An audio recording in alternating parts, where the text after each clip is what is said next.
destroyed because people hated Wenceslas. He was very cruel to people, maybe you know his name. And this was the first thing which was destroyed after the communist government was finished. Yes. And there is still a big discussion what to do with this place. So they still don't know what to do. So they is here. But I think there should be something really nice, really big, because this street is quite important. That it takes you to the square. So it's a very nice place. Very nice. Much nicer.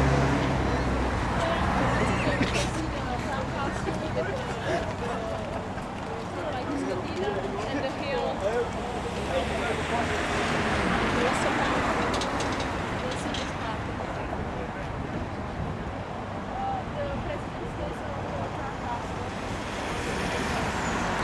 Babies on the tower.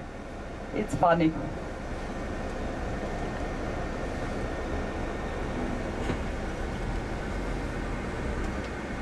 This young sculptor made also a sculpture for the seat of the European Commission in Brussels. When our country had the presidency of the European Union, some maybe 2 years ago, and it was a big puzzle with all the shapes of all the countries of the European Union, and every country was represented with something that is typical for it. So, for example, Italy was the boat, the boot with which was a big lawn for a football stadium with all the football players. Hungary was, for example, in their colors, and a big salami on it, and so on. So he makes funny things like that. You see the hotel on the right, Marriott, and behind it already the two towers of the teen church in the old town square, and the big black roof on the right is the powder tower, powder gate, the entrance to the old town. So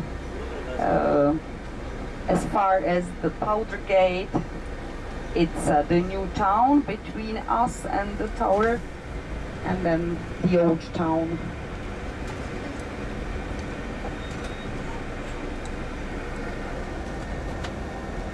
You have seen the powder gate yesterday next to the municipal house in the Republic Square. Our Republic was proclaimed in the municipal house on the 28th of October 1918, after the First World War, when the Austro-Hungarian Empire split into the several countries, Austria, Hungary, and Czechoslovakia. We took Slovaks with us because we are very close nations.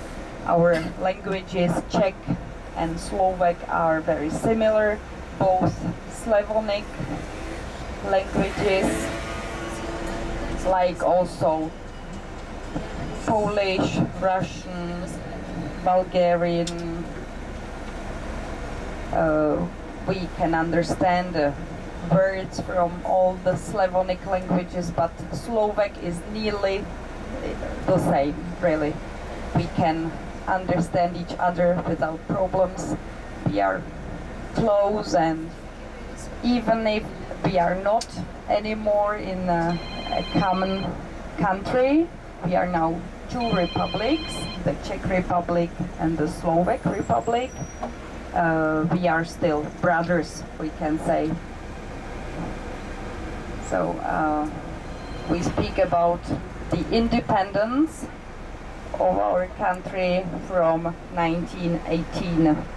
The 28th of October is our most important national holiday.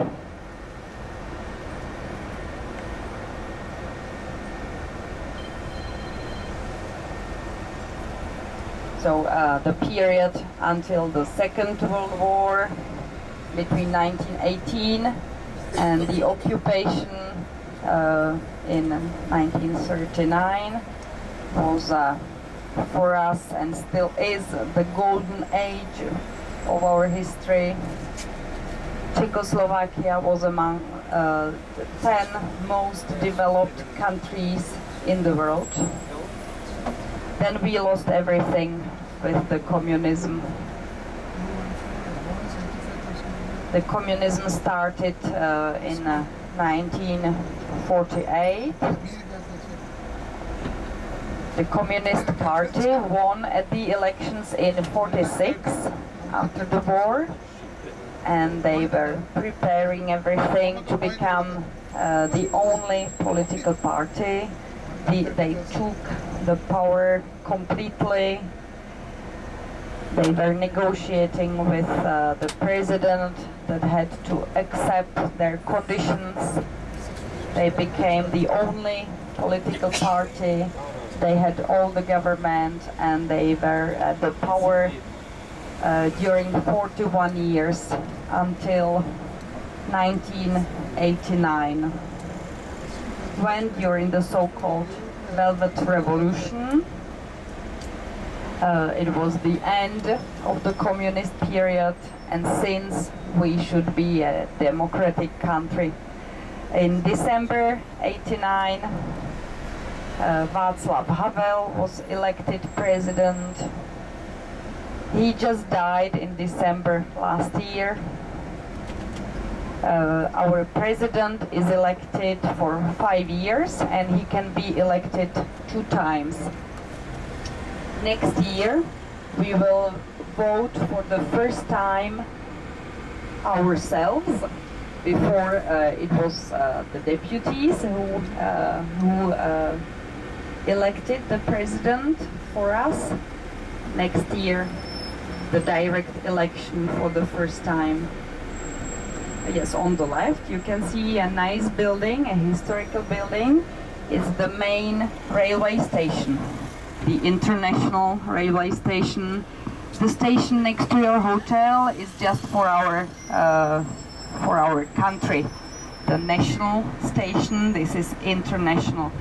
And its building is a historical monument. You can see it's the typical Art Nouveau style. The statues, the flowers, the leaves. So it's a very nice building, but you can see at the same time that it needs some renovation. And it's undergoing a renovation. The hall for travelers, which is under us, under the road, was just renovated, and now the building is expecting the renovation.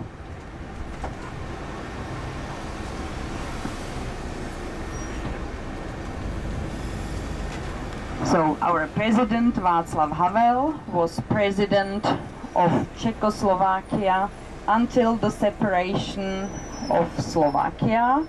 It was on the 1st of January 1993. Then the new country, the Czech Republic, needed a new president, but Václav Havel was elected again, and he can stay president 2 times 5 years, so 93, 2003, and since 2003 we've had Václav Klaus, which is now president, and you see next year 2013 we will need a new person to be president. But the Czech president has nearly no power. He is somebody who represents the country outside or abroad. He travels, he receives official visits, he signs the laws, he decides and nothing in politics. So the candidates, the best candidate would be somebody who who can speak languages, who is wise, let's say, who knows the international scene. He can be a former politician, but like a president, he can't decide anything.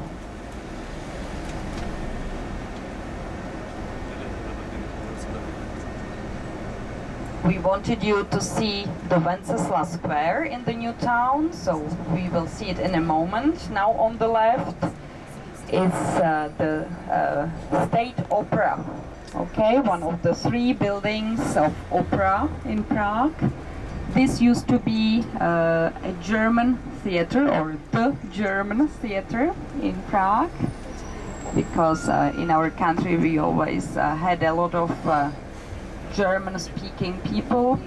German was the official language until 1918 in the Austro-Hungarian Empire. So this used to be the German theater, and then for the Czech language, it was the National Theater by the river. And now this building is the seat of the State Opera. And if you went to an opera in Prague, I think you would come to this building, because they have all the main international operas in Italian, in German, and visitors come mainly here.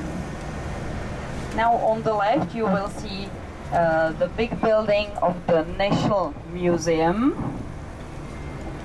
that dominates the Wenceslas Square. This building is also just from the end of the 19th century.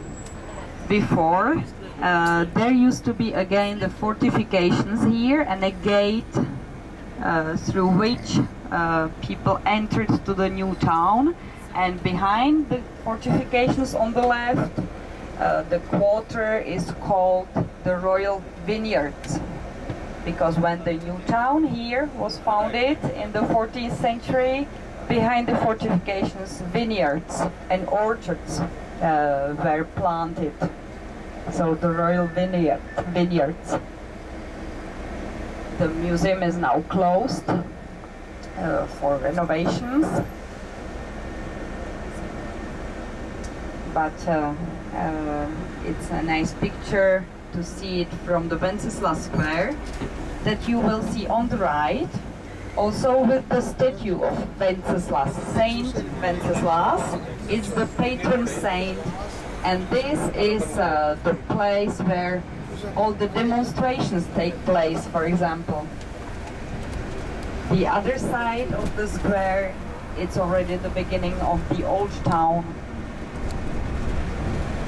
So you have seen our patron saint, who has a statue on a horse here on the Wenceslas Square.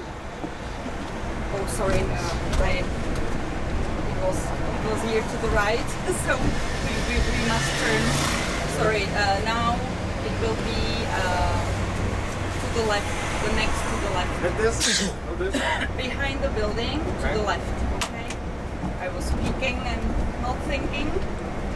So straight on and left over there. Okay. Straight on and left.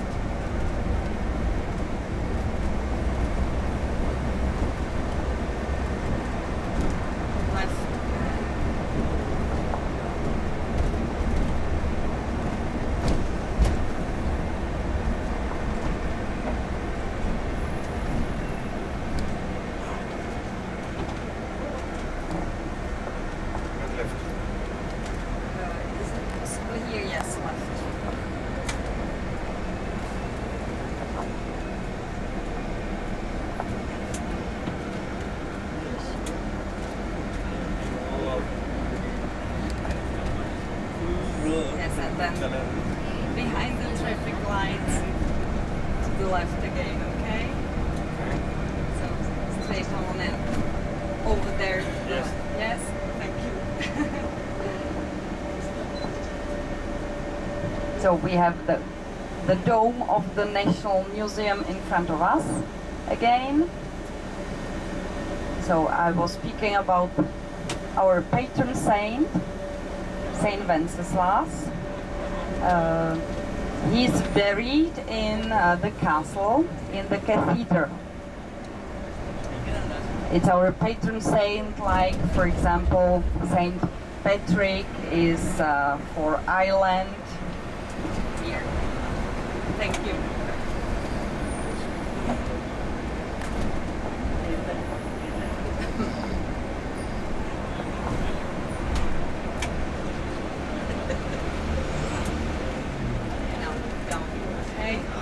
Down straight.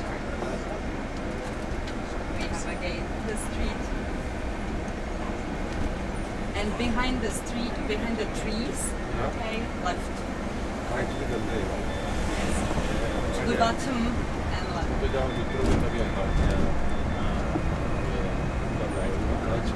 Wenceslas lived in the 10th century, 900s, and he was one of the rulers. He ruled, he was a prince. At that time we didn't have kings, but princes. And his brother wanted to rule as well, so Wenceslas was assassinated by him, by his brother. And very soon after his death, he became very important, like a martyr,